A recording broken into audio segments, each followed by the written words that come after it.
శ్రీశైలం పుణ్యక్షేత్రం నుంచి నాకు ఇవాళ ఒక 2 ఫోటోలు వచ్చినాయి.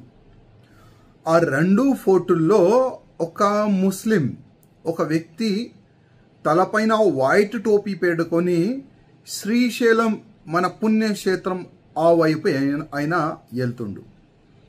నేను చాలా సంవత్సరాల నుంచి ఒక మాట చెప్తున్నా, మరి ఒక సబ్జెక్ట్ని నేను కోడ్ చేస్తున్నా. శ్రీశైల పుణ్యక్షేత్రానికి అపవిత్రమైన చేయనికి ఒక పెద్ద కుట్ర నడుస్తున్నది. శ్రీశైల పుణ్యక్షేత్రం ప్రాంగణంలో వేరే మతమోలు ఒక కబ్జా చేసుకున్నారు, ల్యాండ్ జిహాద్ చేసుకున్నారు.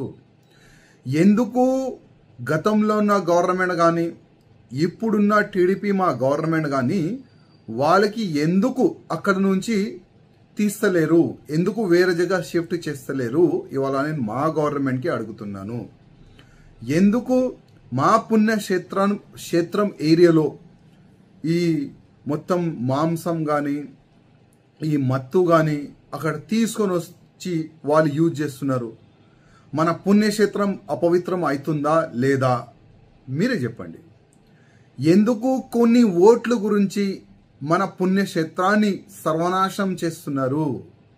ఎందుకు శ్రీశైల పుణ్యక్షేత్రం ప్రాంగణంలో ఉన్న షాపులకి వేరే మతమోల్కి ఇస్తున్నారు?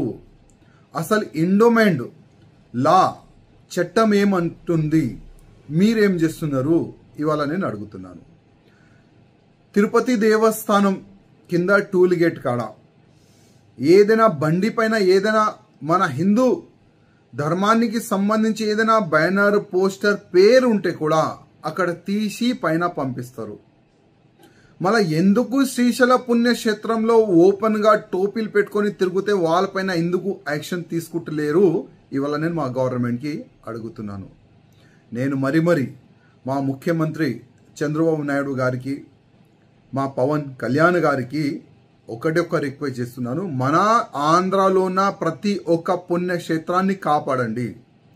వేరే మతమోలు మన పుణ్యక్షేత్ర సరౌండింగ్లో కానీ గుడి లోపట్లో కానీ వాళ్ళు ఉండకూడదు.